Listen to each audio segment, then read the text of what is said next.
వాళ్ళ ఇంటికి పోయి వాళ్ళ పేరెంట్స్ని అడిగాను, తల్లిదండ్రులని. ఏమా మీ అబ్బాయి మరి స్కూల్ నుంచి వస్తున్నాడు, చదువుకుంటున్నాడు కదా, కళ్ళు సీసాలు ఎందుకు తెప్పించారు అన్నాను. మేము ఉదయం నుంచి పొలం పనులకు పోయి వచ్చాం సార్, కష్టపడ్డాం, అలసిపోయాం, కాబట్టి మా అబ్బాయిని తెమ్మని పంపించాము అన్నాడు. అంటే నేను మీ సిఐనా నేను చెప్పలేదు వాళ్ళకి, నేను సివిల్ బట్టల్లో ఉన్నా, వాళ్ళు నన్ను గుర్తుపట్టలేదు. మరి మీ అబ్బాయితో అలా కళ్ళు తెప్పిస్తున్నారు కదా, మధ్యలో అదేందో చూద్దామని అబ్బాయి నేర్చుకుంటే అని అడిగాను నేను. వాళ్ళ నాయన చెప్పాడు, నేను కూడా అట్నే నేర్చుకున్నా సార్, మా నాయన నన్ను అట్నే తెమ్మని చెప్పేది, కళ్ళు దుకాణంకి పోయి వస్తా నేను నేర్చుకున్నా అని చెప్పాడు. ఓకే, మరి ఇప్పుడు ఈ కళ్ళు తాగే బదులు, దీనికి డబ్బులు పెట్టే బదులు మీ అబ్బాయికి రోజు ఒక 1/2 లీటర్ పాలు పెట్టవచ్చు కదా, 2 కోడిగుడ్లు పెట్టవచ్చు కదా, ఒక అరటిపండు పెట్టవచ్చు కదా. నీ అబ్బాయి చదువుకొని వాడికి ఇవన్నీ పెడితే మీరు పెట్టే ఫుడ్లో క్వాలిటీ ఉండదు. ఇవన్నీ తింటే వాడికి చాలా శక్తి వస్తుంది, ఆలోచిస్తాడు. మరి అప్పుడు మీ అబ్బాయి ఒక మంచి స్థాయికి పోతాడు, మీరు ఈ రోజు కష్టం చేసే పని ఉండదు కదా అన్న. ఓ ఇవన్నీ చాలా చూసినాం సార్, మీరు ఇవన్నీ చెప్తారు కానీ అవన్నీ ఏం కాదు అన్నారు. నేను ఆయన అడిగాను, మీ నాయన ఏం చేసేది అని అడిగాను. మా నాయన ఇదే పని చేసేది సార్ అన్నాడు. మీ తాత ఏం చేసేది అన్న. మా తాత కూడా ఇదే పని చేసేది సార్ అన్నాడు. మీ ముత్తాత ఏం చేసేదంటే ఆయన కూడా ఇదే చేసేది సార్ అన్నాడు. సో ఎందుకున్నా ఒకసారి ఆలోచించుకోండి, మన తాతలు ముత్తాతలు వాళ్ళ తాతలు అందరూ కూడా ఇట్లా ఎందుకుంటున్నాం? మనకున్న ఈ చిన్న చిన్న వాటిని మనం తెంచుకోలేకపోతున్నాం. ఒక్కరు త్యాగం చేసి చూడండి, మనకున్న ఈ అలవాట్లను మానుకొని చూడండి, ఆ డబ్బుల్ని వాటి మొత్తాన్ని మీ పిల్లల మీద ఖర్చు పెట్టండి. సో నేను వాళ్ళకి అంతా చెప్పినా కూడా వాళ్ళు వినలేదు. అప్పుడు లాస్ట్కి చెప్పాను, మీ అబ్బాయితో కళ్ళు తెప్పిస్తున్నారు, చిన్న ఏజ్ అబ్బాయి తేయకూడదు, నేను మీ ఏరియా సిఐని, నేను మీ మీద కేసు రాస్తా అని చెప్పాను. అప్పుడు లేచి దండం పెట్టి, లేదు సార్ అట్లా కాదు సార్, ఇంకోసారి చేయము అని చెప్పారు. ఒక వారం రోజులైన తర్వాత వాళ్ళిద్దరు నా స్టేషన్కి వచ్చారు. వచ్చి నమస్కారం పెడితే నేను గుర్తుపట్టలేదు. ఎవరు అంటే, సార్ మొన్న మా ఇంటికి వచ్చారు మీరు, మా అబ్బాయితోటి కళ్ళు తేవద్దని చెప్పారు కదా, చెప్పండి అమ్మ అంటే, మేము ఇప్పుడు వారంలో ఒక్కరోజే తాగుతున్నాం సార్, మా అబ్బాయికి రోజు 1/2 లీటర్ పాలు పెడుతున్నాము, రోజు ఒక కోడిగుడ్డు పెడుతున్నాం, మా అబ్బాయికి 2 జతల కొత్త బట్టలు కుట్టించాం, మేము అప్పుడప్పుడు మీ స్టేషన్ కాడికి వస్తాం సార్, మాకు కొంచెం మాటలు చెప్పండి, మేము మొత్తం మానేయడానికి ట్రై చేస్తామని చెప్పారు. సరే మీరు రండి అని చెప్పాను. ఇది నేను 17లో చెప్తున్నాను, అబ్బాయి 9th క్లాస్లో ఉన్నాడు. సో అలా వచ్చింది. ఈ అబ్బాయి ఏం చేస్తుంది తెలుసా, ఇప్పుడు డాక్టర్, మెడిసిన్ చేస్తున్నాడు, తాడూరు లోకల్ అబ్బాయి. ఆ తల్లిదండ్రులు వాళ్ళ తాగుడికి పెట్టే పైసలు ఆపేసి ఆ అబ్బాయికి చదివించి మంచిగా రోజు చెప్తే ఇంటర్మీడియట్ అయిపోయింది, డాక్టర్ చదువుతున్నాడు.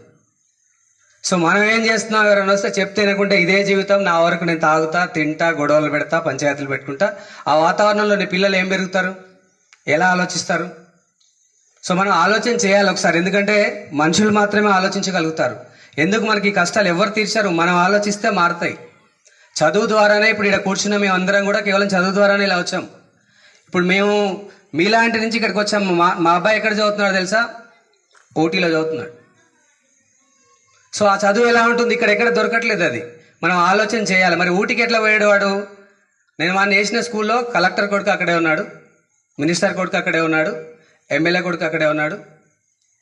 సో వాళ్ళ కలెక్టర్ అబ్బాయి ఎప్పుడు చెప్తున్నాడంట, మా నాన్న 22 సంవత్సరాలకు ఐఏఎస్ అయ్యాడు, కలెక్టర్ అయ్యాడు, నేను 21 ఇయర్స్కే కావాలని. సో వీడికి 7th క్లాస్లోనే మైండ్లో పడింది, అరే వీడు పొద్దున్న లేస్తే కలెక్టర్ కలెక్టర్ అంటాడు, నేనెందుకు అవ్వద్దు అని. 7th క్లాస్ నుంచి అదే ప్రిపేర్ అవుతూ ఇప్పుడు అదే ప్రిపరేషన్లో ఓటీకి పోయాడు. మా అమ్మ నాన్న మీలాగా ఏలిముద్ర, వాళ్ళు కొంచెం దారి చూపిస్తే నేను సిఐ, మా తమ్ముడు కూడా ఎస్ఐ. ఇప్పుడు మా పిల్లలు ఎక్కడ చదువుతున్నారు, దేశంలో 24-28 రాష్ట్రాల్లో ఉన్నటువంటి పిల్లలందరూ చదివే ఒక పెద్ద స్కూల్లో, పెద్ద కాలేజీలో వాడు చదువుతున్నాడు. అంటే అది దాదాపుగా 928 మందిని ఇంటర్వ్యూ చేస్తే 3 సీట్ల కోసం వాడు సెలెక్ట్ అయ్యాడు. కారణం ఏంటి, ఐఏఎస్ కావాలి అని. ఇట్లాంటి గ్రామం తండా నుంచి అక్కడ దాకా వెళ్ళగలిగాడు. మరి వాళ్ళ పిల్లలు, మా నాన్న, మా తాత, ముత్తాత, వాళ్ళ తాత అందరూ మీలాగే ఉన్నారు. ఒక్కరిని కష్టపడి చదివిస్తే, ఒక్కరు బయటకు వస్తే ఆ కుటుంబం యొక్క రూపురేఖలు మారిపోయాయి. ఎవరు చేస్తే మారం మనం. కాబట్టి మనం ఆలోచన చేసుకోవాలి, రోజు ఏ పని చేస్తున్నాం, ఎందుకు చేస్తున్నాం, అసలు పిల్లలకి ఎట్లాంటి ఫుడ్ పెడుతున్నాం, వాళ్ళతో ఎలా మాట్లాడుతున్నాం, వాళ్ళకి ఎట్లాంటి అవకాశాలు కల్పిస్తున్నాం. అవన్నీ చేయకపోతే ఏమైతే చదువుతారు, తిరుగుతారు, వాళ్ళు కూడా మనలాగే తయారవుతారు, మన అలవాటు చూసి నేర్చుకుంటారు. కాబట్టి ఆలోచన చేయండి, మనిషి ఎంత గొప్పగా బ్రతికినా చచ్చిపోతాడు ఖచ్చితంగా.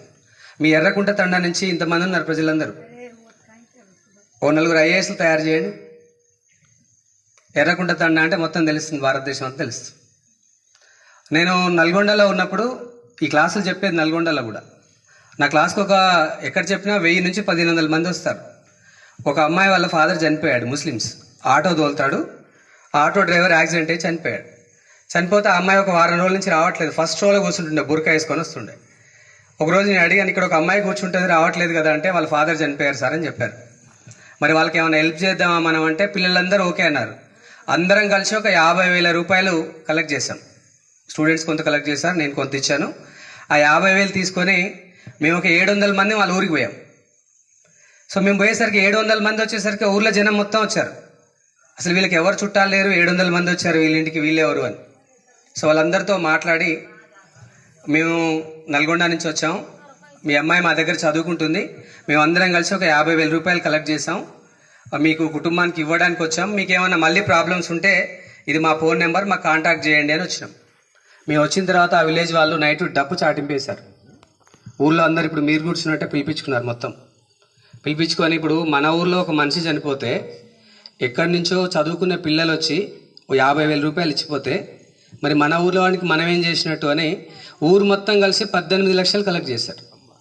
ఎవరు ఎంత ఇవ్వగలిగితే కుటుంబానికి, 3 ఆడపిల్లలు ఉంటే ఒక్కొక్కరికి 6 లక్షలు ఫిక్స్డ్ డిపాజిట్ చేశారు. అందులో 2 అమ్మాయిలు ఇవాళ స్కూల్ అసిస్టెంట్ టీచర్స్గా జాబ్ చేస్తున్నారు.